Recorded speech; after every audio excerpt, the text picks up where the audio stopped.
Hello and good afternoon. Happy Tuesday. How are you?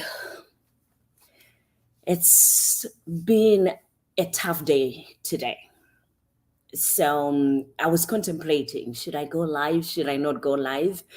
But you know what? I've been enjoying coming live and doing these lives every Tuesday, and I want to keep the momentum. But today has been one of those challenging days because I had to attend a funeral for one of my good friends. Her father in law passed away, and we went, me and my other friends, to support her at her father in law's funeral. So we went to commemorate the life of 97-year-old Mr. Stanley Moses. I'm telling you, just to have 97 years on this earth is something that is just so it's not only respectful, but it's also one of those things that it's a joy to have had that 97 years. So I went in without even thinking that I would be touched the way that I was touched. And funerals are always difficult times to go in. So I wanted to share with you, just for a few minutes, the verse that was preached at this funeral, Mark 5 verse 36, and it says, don't be afraid, believe. And as we are commemorating, it's Easter week, this week, I thought, hey, it'll be appropriate for me to talk about, believing, to talk about the Bible. But mostly, I wanted it to be a reminder, as it reminded me when I was sitting there listening to this sermon, being said about, Jesus saying, don't be afraid, believe. It was said, in relation to the life that Mr. Stanley Moses at 97 years old lived. And it was said with the family's memories as well, to say he was one of those people that really truly believed and he was not afraid. So my question to myself, right, is I'm sitting there, you always look up and you say, what would the people say when it's me laying right there at the altar and it's my end day? Would they say that I wasn't afraid? Would they say that I lived a life that is worthy, giving a testimony to?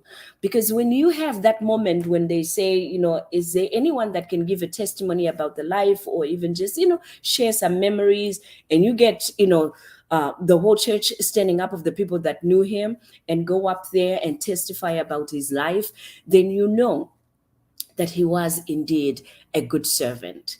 I questioned myself and I said, I need to believe more. I need to not be afraid of living life, of loving, people, of doing the work, knowing that God has got my back. His banker was there. I mean, let me tell you, when this gentleman stood up and says, I'm his banker, he used to bank with us, and he would come in and he would cash his checks. But the first check that he would want written was always his tithing.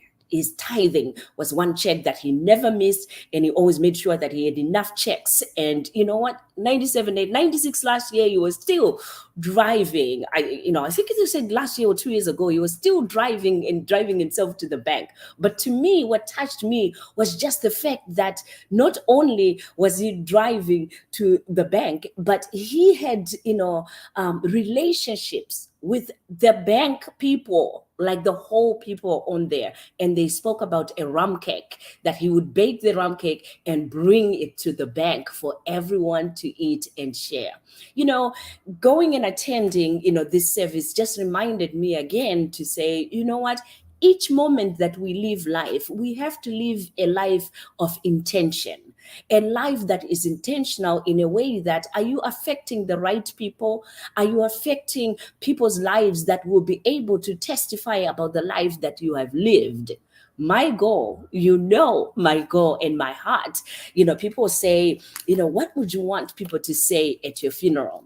And it's funny because I was asked this when I was doing an interview yesterday, and they said, what would you like to be remembered for? Which is the same way as, what would they say at your funeral?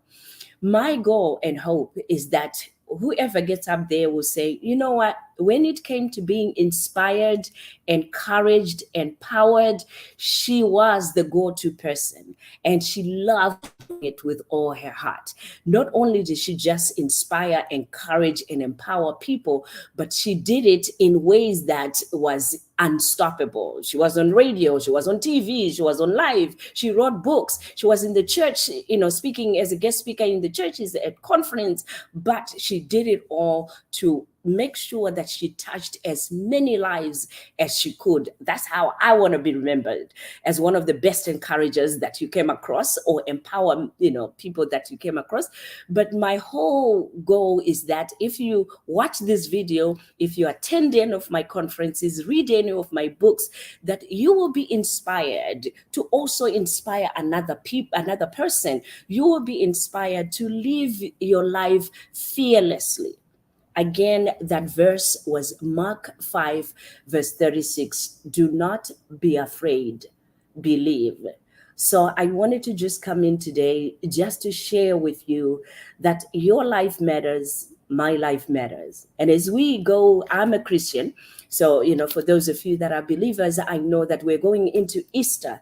And Easter, we get to celebrate on Sunday, Jesus rising. But let us not forget the, reason why he died for our sins, to forgive us, to make sure that, we don't have to worry about not being forgiven. We don't have to worry and be afraid about anything.